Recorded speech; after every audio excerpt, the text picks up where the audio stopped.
Welcome to Suman TV. నేను మీ నవీన్. ప్రస్తుతం నేను ఎపియాన్ పెయిన్ మేనేజ్మెంట్ సెంటర్లో ఉన్నాను. మనతో ఉన్నారు పిఆర్పి ఆద్యులు, అదేవిధంగా pain management expert doctor Sudhir Dhara garu. Hi sir, నమస్తే అండి. నమస్కారం సార్, చాలా వరకు కూడా పిఆర్పి గురించి చెప్తున్నారు, ఎంతో అవేర్నెస్ చేస్తున్నారు. కానీ ఇంకా ఇప్పటికీ కొన్ని అపోహలు అయితే ఉన్నాయి. అసలు పిఆర్పి అందరికీ సూటబుల్ కాదు, ఇది ఒకసారి చేయించుకున్న తర్వాత మళ్ళీ రివర్స్ అవుతాయని చెప్పేసి కొద్దిమంది చెప్తుంటారు. ఎందుకు అందరు డాక్టర్స్ ఒకే తాటిపైకి వచ్చి ఇది మంచిది అని చెప్పలేకున్నారు? మీ దాన్ని మీరు అపోజ్ చేసుకుంటూ వస్తా ఉన్నారు. దీనికి ఏమైనా ప్రూఫ్స్ ఉన్నాయి అసలు పిఆర్పికి? ఇప్పుడు పిఆర్పి అన్నది 30-40 సంవత్సరాల ముందే స్టార్ట్ అయింది. పిఆర్పి అన్నది ఒక సింపుల్ ఇంజెక్షన్తో సింపుల్గా కొంచెం పేషెంట్ దగ్గర బ్లడ్ తీసుకొని దాన్ని మళ్ళీ జాయింట్లోనో లిగమెంట్లోనో మజిల్లోనో వేస్తే కంప్లీట్గా రికవర్ అవుతుందన్న నిజాన్ని ఆ 30 సంవత్సరం తొక్కిపెట్టారు. ఓకే, ఎందుకు తొక్కిపెట్టారు అన్న నెక్స్ట్ సార్, అంత మంచి ట్రీట్మెంట్ అయితే ఎందుకు తొక్కాలంటే పిఆర్పి అన్నది చాలా తక్కువ ఖర్చుతో కూడిన ఒక వైద్యం. ఇప్పుడు దీన్ని పెద్ద పెద్ద ఇండస్ట్రియలిస్టులు ఒప్పుకోరు. అరే ఈ ప్రాబ్లంకి ఇంకా ఎక్కువ డబ్బులు పెట్టి ఇంకా ఎక్కువ శ్రమ కలిగిన ప్రొసీజర్ కానీ ఆపరేషన్ కానీ చేస్తే దానివల్ల తద్వారా చాలా మార్కెటింగ్, చాలా ఎకానమీ రన్ అవుతుంది. సో ఈ మాస్టర్ మైండ్ తోటి ఏం చేశారంటే పిఆర్పిని ఎక్కువ ఇది చేయలే. దాని తర్వాత పిఆర్పిని అప్పటి నుంచి కూడా ఆ 30 సంవత్సరాల నుంచి ఇది పని చేయదు గోబెల్స్ సిద్ధాంతం అంటే ప్రచారం, పని చేయదు అంటే అందరూ పని చేయదు. ఆర్థోపెడిక్ సర్జన్సే స్టార్ట్ చేశారు. వాళ్ళల్లోనే ఎవరైతే ఇది పని చేస్తాదని తెలిసి దాని తర్వాత మనము ఈ ఆపరేషన్లు అవి ఇవి తగ్గిపోతాయని అనుకున్న వాళ్ళందరూ కూడాను ఇది పని చేయదు, అది చిన్న ఇంజెక్షన్తో ఇంత బ్లడ్ తీసుకొని దాన్ని వేసేసినంత మటుకు మొత్తం సెట్ అవుతుందా? సెట్ అవుతుంది కాబట్టే, అది పని చేస్తుంది కాబట్టే పిఆర్పి అన్నది వచ్చింది. గవర్నమెంట్ ఆఫ్ ఇండియా దానికి పర్మిషన్ ఇచ్చింది. దాని మీద ఇజ్జుడి పక్కన ఎన్ని ఉన్నాయో ఇవి ఒక్కొక్క స్టడీ, ఇవి detailed research articles. Research articles అంటే ఇప్పుడు ఈ స్టడీలో ఒక 500 మంది మీద మోకాలు అరిగిపోయిన వాళ్ళకి పిఆర్పి ఇచ్చారు. 500 మందిలో దగ్గర 350 మంది 2 సంవత్సరాల తర్వాత కూడాను చాలా బాగున్నారు, బాగా నొప్పి తగ్గిందన్న ఆర్టికల్ ఎన్నున్నాయి చూడండి. ఇట్లా చూసుకుంటే ఇక్కడే దగ్గర 60-70 ఆర్టికల్స్. ఇట్లాంటివి కొన్ని ఈ ఆర్టికల్స్ ఏంటంటే ఇప్పుడు నేను చేస్తున్నాను, నేను ఒక నెలకి దగ్గర ఒక 200-300 పిఆర్పీలు చేస్తున్నాను అనుకోండి. సో ఈ 200లో కొంతమంది ఏం చేస్తారంటే రీసెర్చ్ చేస్తారు. సో ఈ 200 పిఆర్పీల్లో మనం ఇన్ని పిఆర్పీలు చేస్తున్నాం కాబట్టి ఈ పిఆర్పీ వల్ల ఎఫెక్ట్ ఉంటుందా లేదా, అలా కొంతమంది సైంటిస్టులు ఉంటారు అన్నమాట. కొన్ని పెద్ద హాస్పిటల్స్లో ఉంటారు. All Indian institute of medical sciences, Boston అని, ఇంకా మ్యాసచ్యూట్స్ అని, మేయో క్లినిక్ అని, వేరే కంట్రీస్లో వాళ్ళు డిసైడ్ చేస్తారనమాట. ఈ ట్రీట్మెంట్ పనికి వస్తుంది, ఈ ట్రీట్మెంట్లో అంత బాగాలేదు, ఈ ట్రీట్మెంట్ సూపర్గా ఉందని. అట్లాగా సింపుల్ ఇంజెక్షన్ టెక్నిక్, మళ్ళీ చెప్తాను, సింపుల్ ఇంజెక్షన్ టెక్నిక్ తోటి పిఆర్పి అన్నది మోకాలులో కానీ, షోల్డర్లో కానీ, స్పైన్లో కానీ, ఇతర ఏ జాయింట్లో అయినా కానీ మంచి రికవరీ, మంచి రీమోడలింగ్, అంటే లోపల పోయి అది సహజంగానే ఆ గ్రోత్ ఫ్యాక్టర్స్ ద్వారా ఏ పార్ట్ అయితే డ్యామేజ్ అయిందో అది మళ్ళీ నార్మల్ చేయగలదని ఎప్పుడో ప్రూవ్ అయింది. దాన్ని ఇప్పుడు ఒక 8 years నుంచి దీన్ని ప్రాక్టీస్లో తీసుకురావడం ద్వారా కొన్ని వేల మంది డాక్టర్లు, కొన్ని వేల మంది పెయిన్ స్పెషలిస్టులు, కొన్ని వేల మంది ఆర్థోపెడిషియన్స్ కూడా చేస్తున్నారు. సో ప్రూఫ్ ఏంటంటే ఇప్పుడు చాలామంది ఒక 2 డాక్టర్లు ఉన్నారు హైదరాబాద్లో, ఇద్దరు కూడాను పిఆర్పి పని చేయదు, పిఆర్పి స్కాము, పిఆర్పి ఏం పని ఉండదు, అంతా వేస్ట్ అంటున్నారు చూడండి. ఇద్దరే అంటే అందరు ఆర్థోపెడిషియన్స్ అనలా, వాళ్ళిద్దరే అరుస్తున్నారు.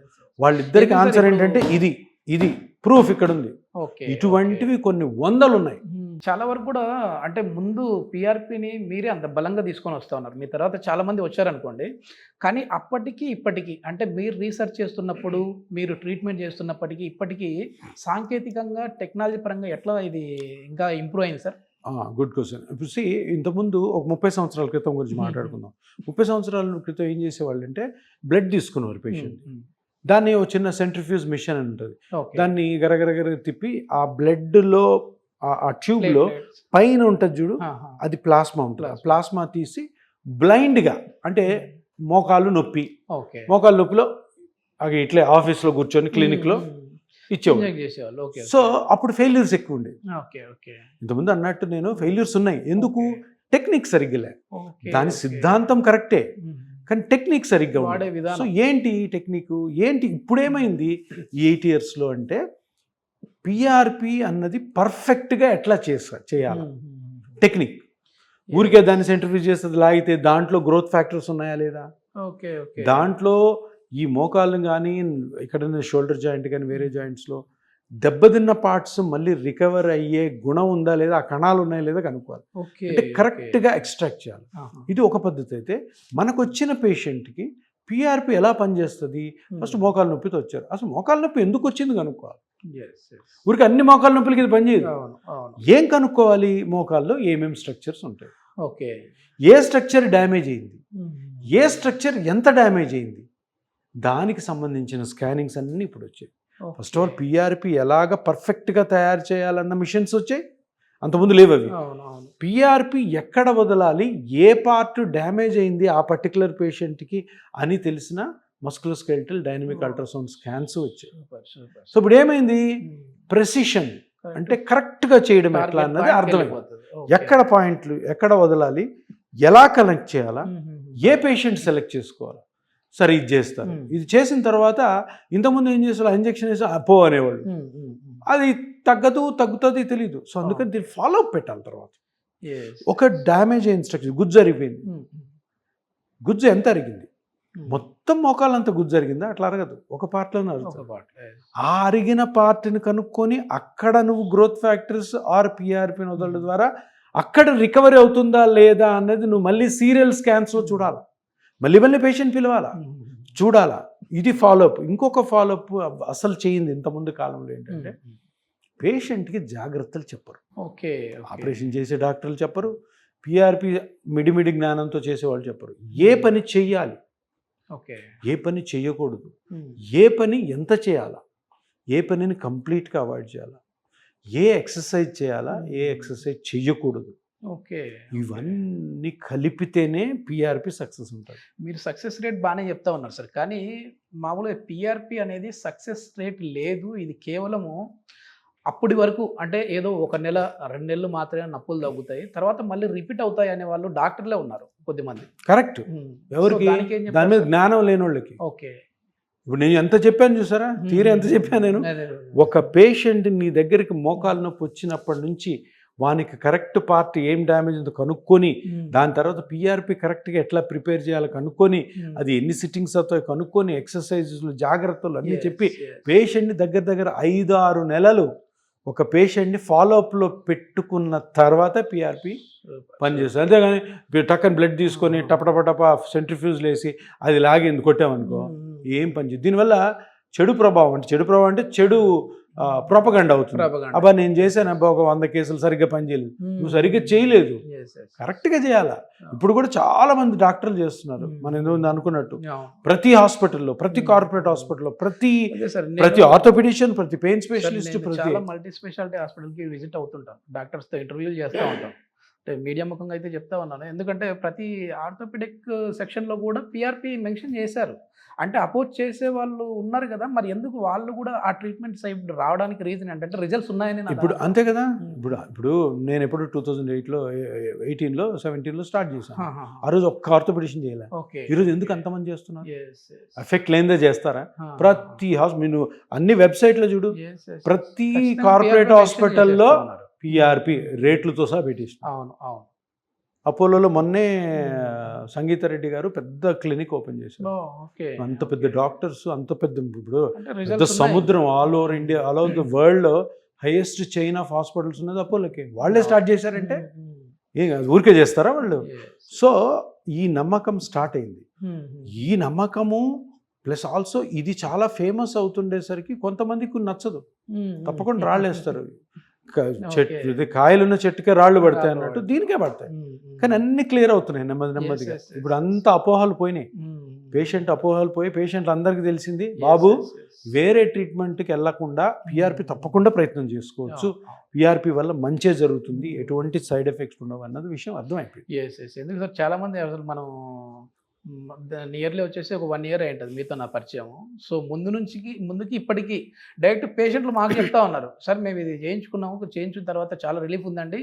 అంటే నేను ఆఫ్ ది రికార్డ్ మీతో డిస్కస్ చేశాను. కానీ మీడియా ముఖంగా చెప్పొచ్చో లేదో గానీ, మీ పేషెంట్ తోటి నేను మాట్లాడాను సార్. ఏంటంటే, "అమ్మ అంతా బానే ఉంది. మేము కూడా చెప్తున్నాం. సార్ తగ్గుతది అంటా ఉన్నారు. మళ్ళీ ఇప్పుడు ఒక 6 నెలల తర్వాత నీతో మాట్లాడతా నీ కాంటాక్ట్ నెంబర్ ఇయ్యి తల్లి నాకు ఒకసారి. ఎందుకంటే బావుందంట మా అమ్మకి కూడా చెప్పేయాలి" అని చెప్పేసి అడిగా. వాళ్ళు హ్యాపీగా మళ్ళీ 6 నెలలు కాదు 8 నెలల తర్వాత కూడా వాళ్ళు, "సార్ చాలా బాగుంది సార్." ఎందుకంటే మనం కూడా ఊరికే ఏది పడితే అది చెప్తా ఉన్నాము, ఇంటర్వ్యూలు చేస్తా ఉన్నాం కదా, ఇది బాగుంటది, ఇది బాగుండదని చెప్పేదానికంటే జనానికి నిజంగా ఉపయోగపడతా ఉందా లేదా? ఎందుకంటే ఆ పొజిషన్‌లో మనం ఉండాలి సార్. ఇప్పుడు మా ఇంట్లో మా మదర్, మా ఫాదర్‌కి నిజంగా ఇది తగ్గుతుందా లేదా అనేది కూడా తెలియాలి. అట్లా తెలియాలంటే నేను ఫాలో అప్ చేసుకోవాలి. సో అట్లా చేసిన దాంట్లో మాత్రం చాలామందికి 100%గా మాకు మళ్ళీ పెయిన్ రాలేదని అంటున్నారు. కానీ ఇది నెల తర్వాత వస్తది, 2 నెలల తర్వాతని వస్తది అని అంటా ఉంటారు కొద్దిమంది. ఇప్పుడు ఏమైందంటే ఇప్పుడు సరే అది అంటుండేవాళ్ళు. నేను కూడా 2017లో ఎప్పుడైతే స్టార్ట్ చేసానో నాకు ఇదే డౌట్ ఉంది. అది ఇది ఎన్ని రోజులు పనిచేస్తుంది? అదే. ఒక నెలకి వెనక్కి వస్తే ఏం సమాధానం చెప్పాలి పేషెంట్కి నేను? కానీ ఓ 2-3 నెలలు చేసిన తర్వాత దీని ఎఫెక్ట్, దీన్ని కరెక్ట్ వేలో చేసిన తర్వాత ఆ ఎఫెక్ట్తో హ్యాపీగా పేషెంట్ మళ్ళీ నా దగ్గర రావడం, దాన్ని చూసి నా ఆనందం, దాని తర్వాత ఎప్పుడు వెనక్కి తిరిగి చూడాలి. డాక్టర్కి అదే చేస్తారా? అంతే అయిపోయింది. ఆ రోజు నుంచి నేను ఇప్పటికి 6-7 సెంటర్స్ పెట్టాను సౌత్ ఇండియాలో. ప్రతి చోట ఇదే ట్రీట్మెంట్.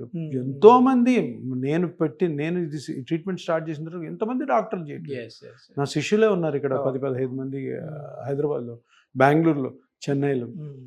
సో అంటే ఇప్పుడు విషయం ఏంటంటే అడ్వాన్స్మెంట్ మెడికల్లో ఎలా ఉండాలి అంటే, ఒక డాక్టర్గా నాకు ఇప్పుడు 53 years. అడ్వాన్స్మెంట్ అన్నది, పురోగతి అన్నది, ట్రీట్మెంటు సులభతరం అవ్వాలి. ఈరోజు నువ్వు పెద్ద కోతతో ఒక జబ్బుకి ట్రీట్ చేస్తావు, అదే చిన్న కోతతో చేస్తే ఇంకా బెటర్ ఉంటుంది. దాని తర్వాత కోత లేకుండా ఇంజెక్షన్తో చేయగలిగితే ఇంకా బెటర్. అడ్వాన్స్మెంట్ అంటే అది. ఇది చేసాము, దీని తర్వాత దానికి రోబోటిక్, ఆ రోబోటిక్ అని చెప్పి దానికి ఒక ₹1,00,000 ఎక్కువ, దాన్ని అడ్వాన్స్మెంట్ అన్నారు ఆపరేషన్స్లో. అంటే ఏదన్నా కానీ సులభతరం. తర్వాత మెయిన్ వాళ్ళు తీసుకునే జాగ్రత్త మీద ఉంటుంది సార్ ఇది. తప్పకుండా ఏ ట్రీట్మెంట్ అయినా ప్రపంచంలో అలోపతిలో, ఆయుర్వేదిక్లో, హోమియోలో ఎక్కడన్నా ఏ ట్రీట్మెంట్ అయినా కానీ నువ్వు జాగ్రత్తలు తీసుకోకపోతే మళ్ళీ వస్తుంది. ఏ జబ్బైనా వచ్చుంటది. పర్మనెంట్ ట్రీట్మెంట్లు అన్నవి ఎక్కడ ఉండవు. 100% అన్నది ఏ ట్రీట్మెంట్లో ఉండదు. ఆ ట్రీట్మెంట్కి తీసుకోవాల్సిన జాగ్రత్తలు కరెక్ట్గా తీసుకుంటే అది మళ్ళీ వచ్చే అవకాశాలు తక్కువ ఉంటాయి. అంతేగాని పర్మనెంట్ అన్నది దేనికి ఉండదు. ఇది మొత్తానికి పిఆర్పి గురించి ఉన్న అపోహలన్నిటికి కూడా చెక్ పెట్టే విధంగా విత్ ప్రూఫ్లతో, డాక్యుమెంట్స్తో సహా డాక్టర్ గారు అయితే వివరించారు. సో దీనికి సంబంధించిన ఫర్దర్ ఇన్ఫర్మేషన్ ఏదైనా కావాలన్నా, లేదంటే ఈ ట్రీట్మెంట్ తీసుకోవాలి అనుకున్నా కూడా హాస్పిటల్ వారి కాంటాక్ట్ నెంబర్ ప్రొవైడ్ చేస్తున్నా, మీరు నేరుగా వారితో మాట్లాడచ్చు. Thank you sir. నమస్కారం.